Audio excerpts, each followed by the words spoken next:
So far, the first map goes Team Spirit's way, and now they're heading into Ancient. This is Team Spirit's pick, and a grand final awaits them if they can bring down the Falcon. Grand final and the final boss in phase, if they can get there.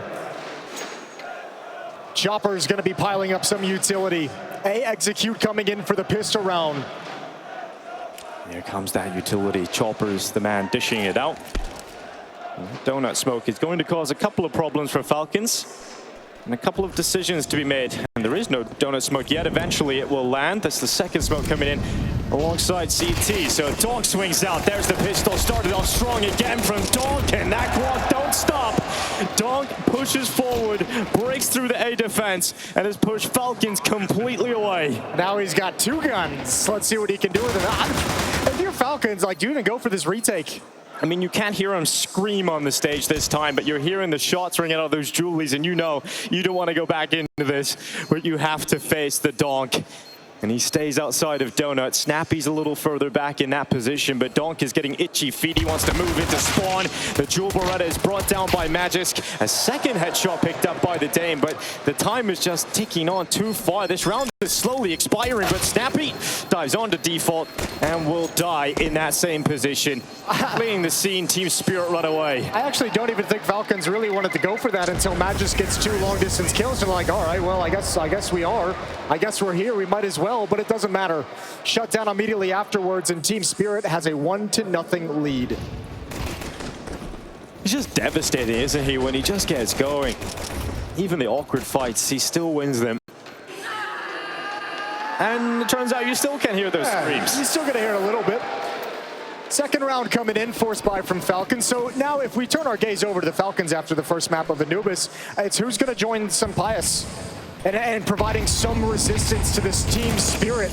That's a beautiful shot. Smoke blown open, and Magisk gets deleted. Playing hot potato, Magics.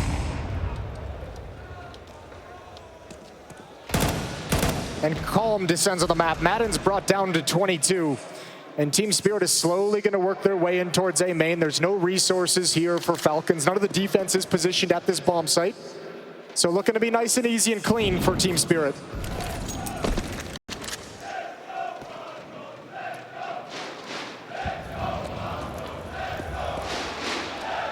Magisk defends the cave aggression, buying extra time for this round to be confirmed as comfortable for Team Spirit. Molly to clear out CT. They'll go through their motions. And they'll stay composed as they put that bomb down. And Falcons have shown that they're willing to go for the second round force buy on the CT side pretty much all the time. We've seen it against ENCE yesterday. We've seen it in the opening map here. It's a similar story, though. Every time they make a gamble stack, it hasn't paid off. They have to save into the next. Yeah, they had a little bit of a dangerous one on Anubis in the second time they tried it. And once again, Team Spirit's going to go for the hunt. Oh, they're going to try and rip these weapons out of their hands, and it's the best weapon for that job. The MAC-10 set up with a flash. Chopper swings on through. It's one collective for Chopper. Shiro makes sure that he gets revenge, and there's no one else inside of that cave, so they'll back away. That's a nice weapon taken away, though. That's the FAMAS. Could have been a little bit dangerous moving forward. Good hunt at the end of the day to grab 2 extra kills, and it's 2-0. Anubis started out, what, like 9-1 in the favor of Team Spirit? 8 rounds in a row, something crazy like that. Falcons have to make sure that doesn't happen. And I guess that's kind of the scary factor they're going to have to face. Remember, they had to use all 3 timeouts in the first half of Anubis as well. They need to be able to adapt, and they need to find some... Pius, when he has the scout, is often very good at getting some tags out, at least. And when he does that, he softens up his opponents for some of these pistols to become potent. We'll have to wait and see if Pius can get himself in a position to do so in this kind of round, and that really is their only hope. Magisk is taking a backseat over the years in this Team Spirit side, especially with the acquisition of Donk and Shiro. But he was the player that had the most stylish display of firepower on map 1. And he's charging out of cave, holding down mouse 1 and clearing out with a Galil. Cleans up that defense, allows the pathway to be safe for Team Spirit to put the bomb down. Once again, they avoid Pius. Nice and easy. A little bit of utility to cover their advancement and confidently taking fights. Boros is going to shift over. He's just outside of Jaguar. Sampaio going to try and keep the scout alive. But no resistance quite yet. Team Spirit haven't had a whole lot of obstacles in these first 3 rounds. Sampaio is running back to spawn. Donk doesn't like that fight. Don't know if he's seen him, but should have seen at least the toes. And yeah, the swing comes out to peek him, and Sampaio moves off that angle just at the right time, and Boros is given nothing. Now, I will be watching Boros closely on this CT half. He made some peculiar maneuvers on both halves of Anubis that left Snappy looking frustrated. And that is a criticism that has been put out there about Boros in his game. We know he's got all that skill, but he's completely raw. Well, he's got some catching up to do. There's just another really young talent as well, and you can see the potential in terms of his skills, but a lot of catching up in terms of decision-making, reading the game as well. And his whole thing is he's got to carve out a place in this team, because when you're surrounded by these players who have won championships, guys who have won a major winning coach, you don't get a whole lot of leeway. You don't get a whole lot of time to figure it out. So Boros has his own level of pressure weighing down upon his shoulders.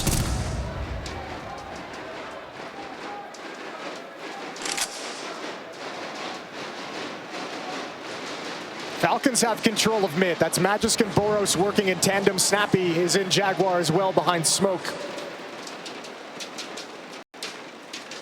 Snappy is sprinkling bullets down at lane, but it's all about this fight. And Sampaio, he helped the angle, but Zontix rips apart that AWP. And now Magic senses a gap in this B-bomb site defense, so he pushes forward as he does so often, setting up Dawn for that follow-up kill.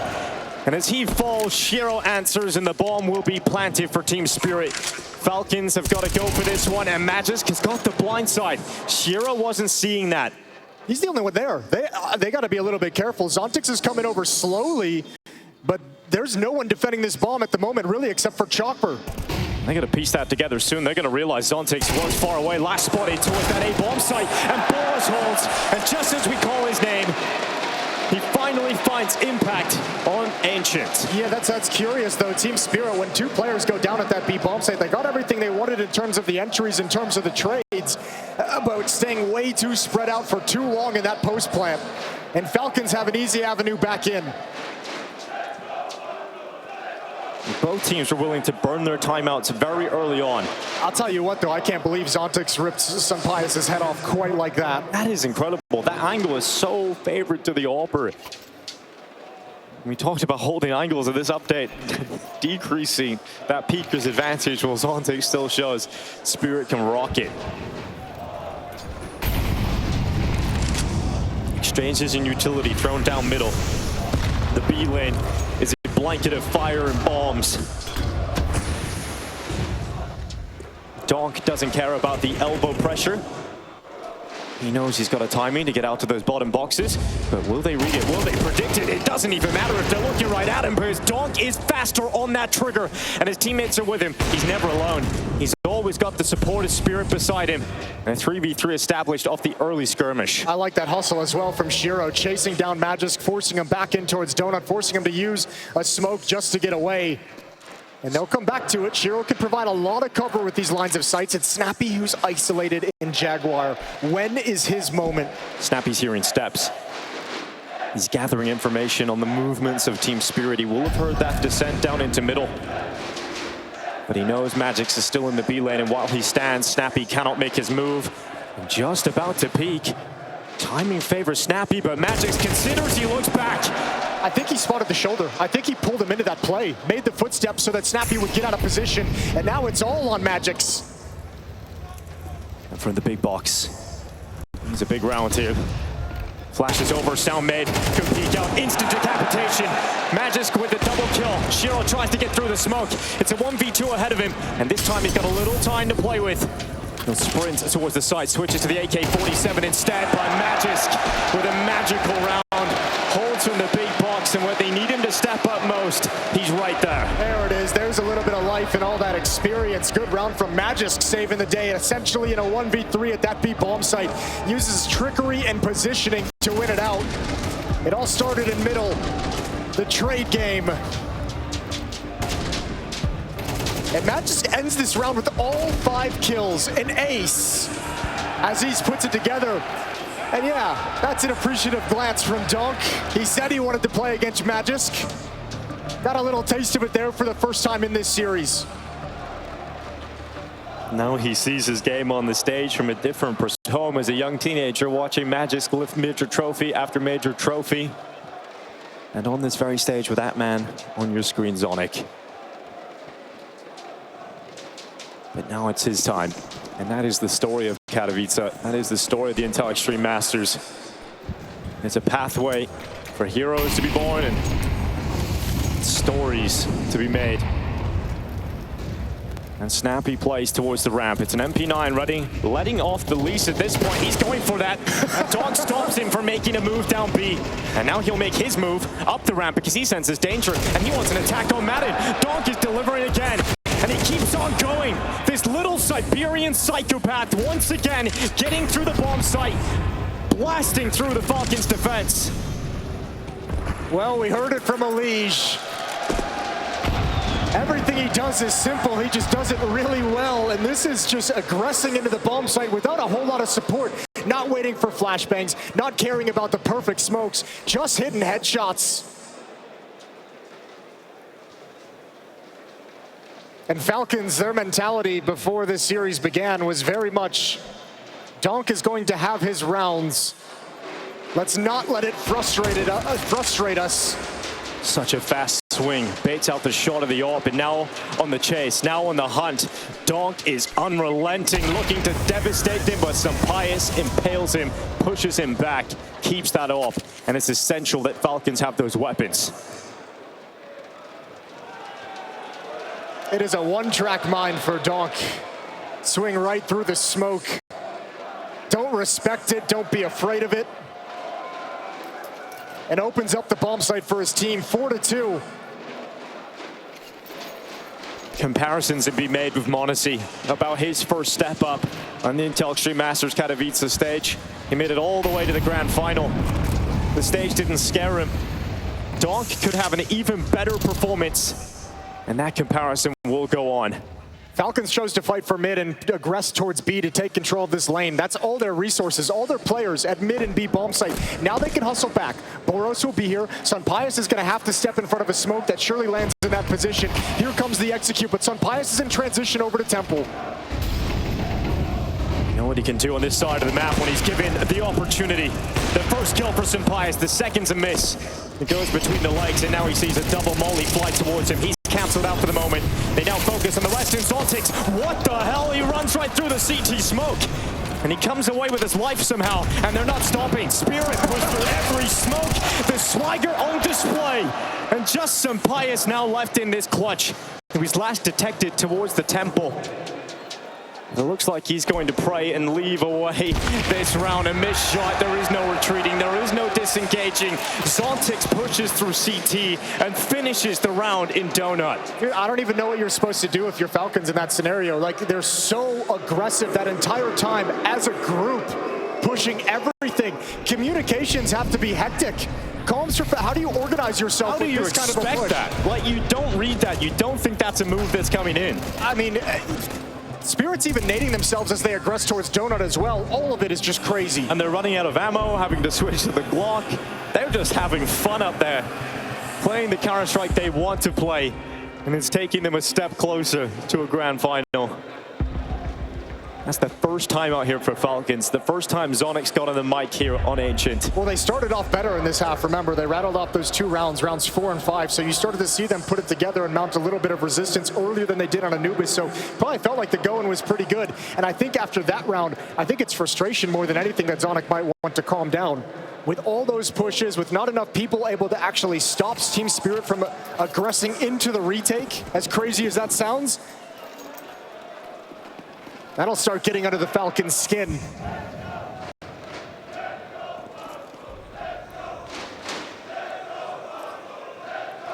This crowd trying to get Falcons a little energized.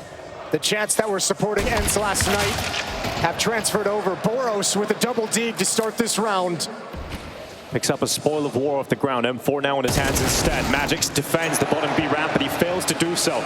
Madden overruns him with that 5-7, and we've seen Falcons run this against Ants yesterday. They were able to come out with pistols, pick them up, and get rounds in the bag. And now in a 2v4, it's not looking too good for Team Spirit to try and recover this one. Question is going to be Boros with that M4. On the other side of the map, now starting to shift as Snappy gets information, but quick kills at this B bomb site might make it easier. But now the game is up. And now the flank is coming in, bearing in ever closer. Oh, Chopper through the ramp. Mission impossible to recover this one. There's a big headshot. Magix is taken out of play. 2 players on the right side. Chopper's going around the corner. He can separate these fights, and he does. Shield bites back too, but it's all on Snappy, and they don't see him. They don't see this play, and he denies that bomb plant. Now gets away. It was so important that he took a step back, and he's mollied himself off. He's given himself a bit of cover as that molly burns bright. And maybe not as much as Chopper. He swings out from default, and this was a 4v2. Pulled back by Chopper, pulled back by Spirit, and that's the chance for Falcons slipping through their fingers. Once again, just like the clutch on Anubis from Magix, it's just Falcons have the numbers at this bomb site, but they can't slow it down enough for Snappy to get closer, and they can't find ways to take fights together. Shiro with perfect cover for Chopper with the AWP. This is how it starts. All's well and good. Madden got one more, but look at Shiro with the AWP. Gonna take the deeper cubby, transfers over just as the follow-up peek comes in. It's beautiful. And those are opportunities Falcons just desperately wish they could close on, because it would make this half a lot prettier to look at. But instead, they've got to do it on guns. They have plenty of those, but not a lot of utility behind it. They fight for mid early. They've got the mid control, and Sampaius from off the top rope rips apart Chopper. Good start, but Spirit's already aggressing up B ramp. They're not slowing things down whatsoever. Sliding in, Donk again. He finds kills with his bomb site whenever he wants them. It's only Sampaius who can shut him down. And Sampaius has to do even more than that. He pushes through the fire and the flames, and this time steps a little too far to his death. As Magix now comes back down ramp, he knows he's occupied by Magix around the corner, and Shiro secures another round for Team Spirit. This T side is not stopping. Another buy round for Team Falcons cast to the side. Yeah, man, I mean, the fact that Donk could just get kills at will at that B bomb site is like, what are you supposed to do? Whenever he comes up that ramp, it's just a straight up easy frag.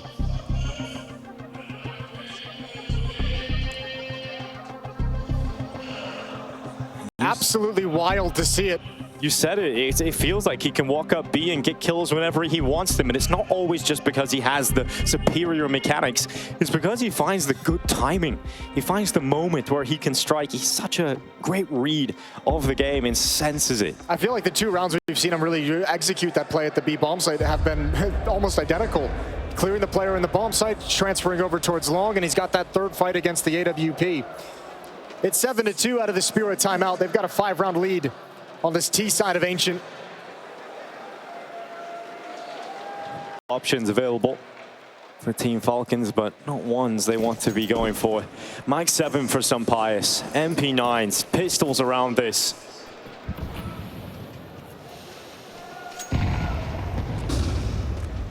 Donk out middle. There's a couple of moves he takes on the T side, all of them effective. He senses the timing to get up onto the ledge to try and help Magix, because he senses that there might be a push down the B ramp. Potentially, they might have already left cave, and Donk is waiting for that peek around the corner, and Snappy finds out the hard way, who's waiting around the other side. Another fight for Donk, and his teammates stop that B push.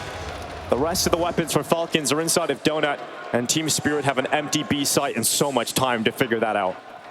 Well, you might as well start talking about the next gun round if you're Falcons, because no matter where you stop Spirit on this map, like so much of the conversation, rightly so, focused on how good Donk has been playing, but also just the tactical decisions. Like, they get stopped in middle, you see a B ramp pop, and Donk gets you 2 entries. Boros gets a double kill in towards A main, they recover a 2v4. Like, everything that Falcons does, it doesn't last throughout the whole round. Spirit as a unit is playing this game so well.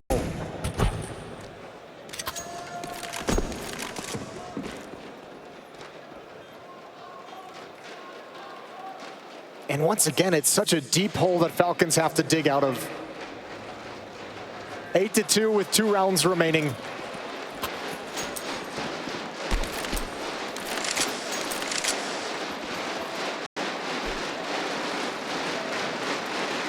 Falcons, we've mentioned it throughout this competition. They're not a team that's been together for long. It's not an easy team to figure out. You've got to bring a game plan of Snappy, who has been used to calling this ENCE team over the last few years, trying to amalgamate that together with the mindset of Zonic. You've got this raw player in Boros that you've got to mold for the big stage games. And you're figuring out all the issues of the support players too. You've even got some vitality philosophy coming into the mix there from Zonic and Magisk. So yeah, they've talked about it's going to be a long-term project.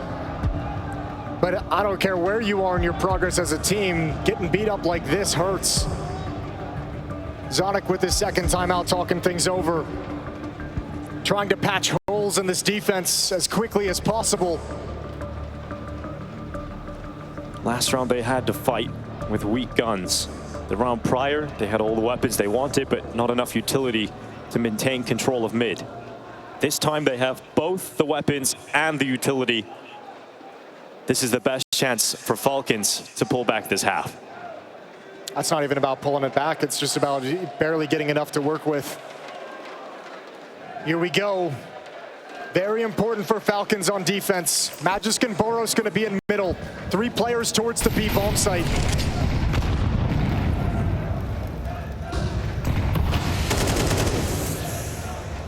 And this time, Team Spirit have a great call as well. Not spreading a default. Wow. Shows some initial presence, and it's right towards A main. Madden is going to hustle back to be the first line of defense there. He's about to be smoked out, so he'll have to change his position or push through the smoke. And the question becomes how long until Falcons realize this, because there's no nades, there's no footsteps towards B, there's nothing in middle as well, and just now there's the indication, so good luck. So Donut smoked out, Boros gets caught before it pops, and just like that, Team Spirit slice open the site. Magisk is the only player fighting right now for Falcons. A kill back, but not enough.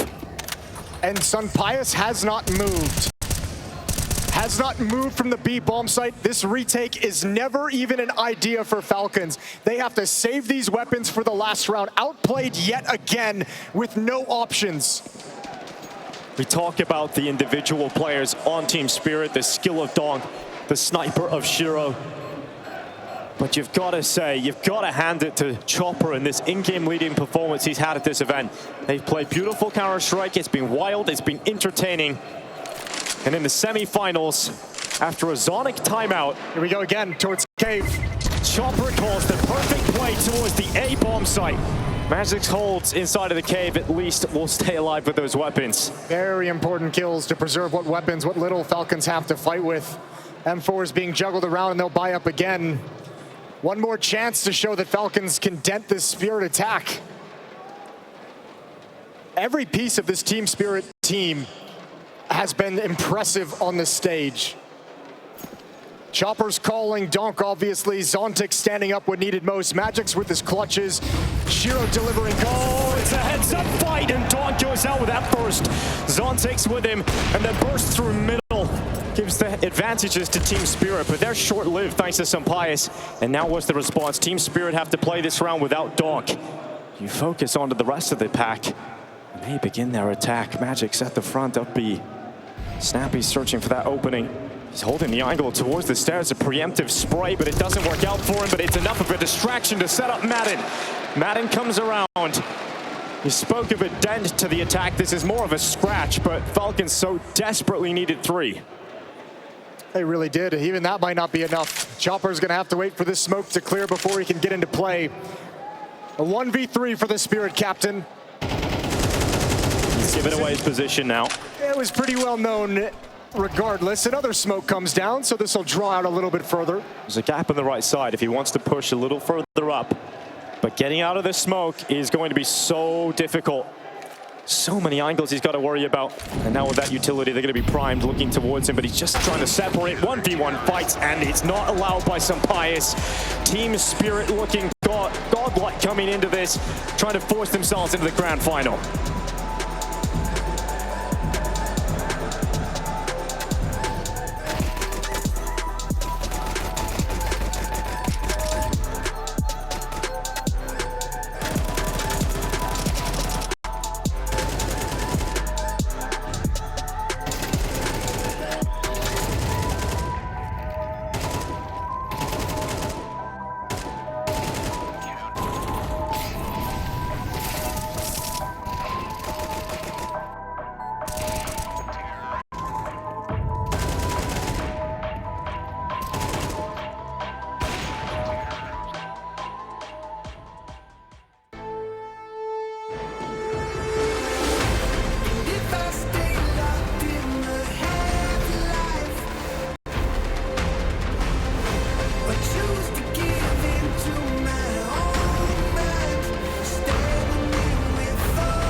Counter-Strike can be a story of love, but it can also be one of sorrow. And right now for Falcons, it looks like they are going to suffer that exact fate here in the semi-finals.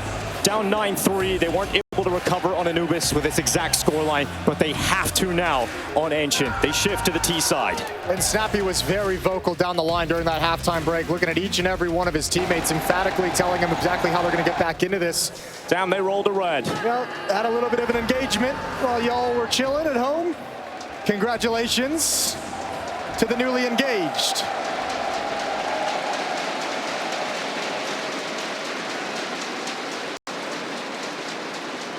Donk investigating at the CT pistol. Spirit aggressive in middle, wanting to hold this push back.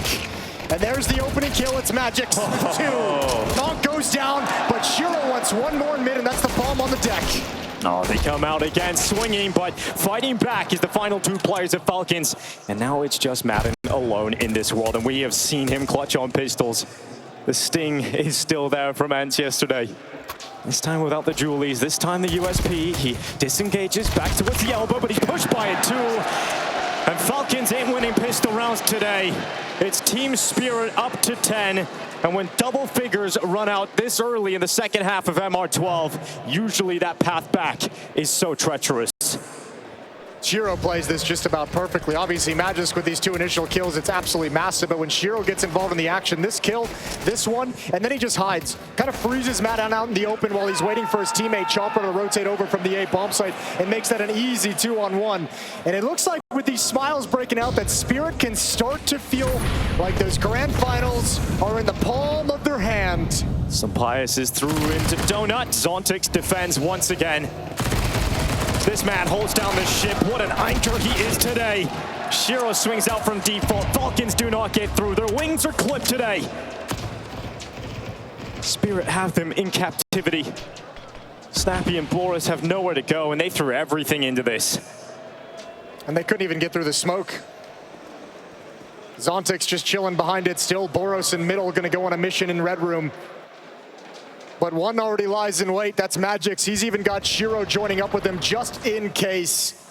But this flank is going to go nowhere. Yep, he's got too many angles to worry about. And once he makes a step further, he is dead. And BM as well, just get the extra bullets into the body because they are full of absolute unbridled confidence at this moment in time. You got to make sure the zombie's not going to stand back up. Yeah. I mean, Team Spirit throughout the group stages, they came in with a statement performance, and we got to open the tournament commentating Donk, and it was a very exciting time, but we had expectations. He exceeded them. And now we're in the playoffs. There just doesn't seem to be any stop to the madness. Any opponent they've thrown at him. We've had FaZe in the group stages. Now we've thrown them up against Falcons. We got to start inventing more things to challenge him with. We got to start finding more ways. We'll keep moving the goalposts, but he's knocked them all down. Maybe the only person that can beat Donk is Donk himself.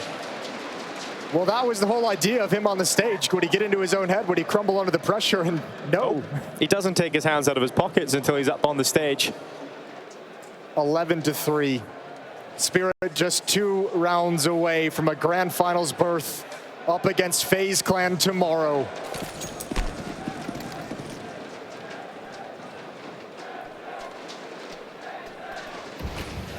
Falcons sprint through the double doors. At this point, throwing everything they can at this attack. Boros comes off the ledge. Chopper in Jaguar. Oh, holds down. It's awkward. How has he got away with that second? It looked like he ran out of ammo, but the last bullet perforates the skull of Boros.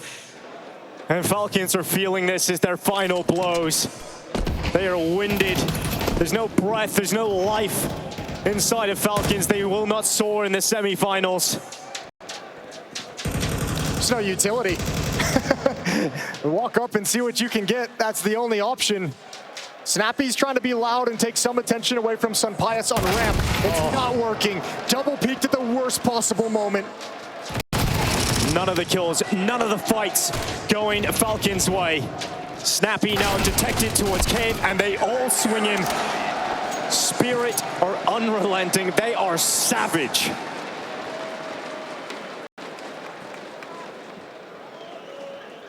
And now Falcons go into a purchase that is now likely to be their final purchase in the Spodek. This team spirit is playing so well. They have earned this grand final spot. Demolished, as you mentioned, everyone that's been put in front of them in this group stage, all the way to the playoffs. It's only FaZe that lies in wait. For Falcons, it's too early for this project. For Karrigan, it's his 4th final at the Intel Extreme Masters Katowice. And for Donk, it's his 1st prestige event. The juxtaposition in what is going to be our 2 finalists is incredible. And he's going to leave this as the best first-time performance on the IEM Katowice stage. It's looking like it might be the best performance ever on a debut top-tier event. He is looking that good at the moment. The future is bright. The future is Donk. And Falcons come into play with pots and pans. It's Galils, AKs, and MAC-10s. Well, he made a mistake there, so we'll chalk that one up. Miss smoke. Letting Magic's play down ramp. Off support as well. Shiro's coming over, but Magic looks like he wants to give it up, so doesn't want to keep in the aggressive stance. He's going to spot ahead over the top and takes down Boros. Unsuspecting. Nade to follow up, does a little bit of damage. Magic stays aggressive, and now he's got Shiro peeking with him, and even though he takes damage, Madden's not going to want to push forward either. There is a red room flank coming in, but there's so many players for Spirit, they can look at that surely. Magis does take out Magix. But under a minute now left at this point. And Falcons are still fighting in this one. Sampai's headshot has taken Chopper out of the equation, but Zontix knows that he can sandwich in Magis with Donk. We don't see Donk losing many of the peaks. He might not even have to as Zontix comes around the back. It's another step closer to closing this one out. 35 seconds remain. There's no openings for Falcons either. And Donk's back at A. Exactly. That shift over is perfect. So they're going to throw a little bit of utility to make Team Spirit feel like they're repositioning to the other side of the map. And it works. It pulls Shiro over, but Zontix is still here. And he's been just fine in these moments. Despite all of the experience, despite all of the greatness, Falcons will fall to Spirit. They fall to Donk. For the first time, they take those steps. For the first time, Shiro and Donk walk up together. Team Spirit take the Spodek in their stride. Donk is through to the final of his first prestige event, making the grand final on his first Intel Extreme.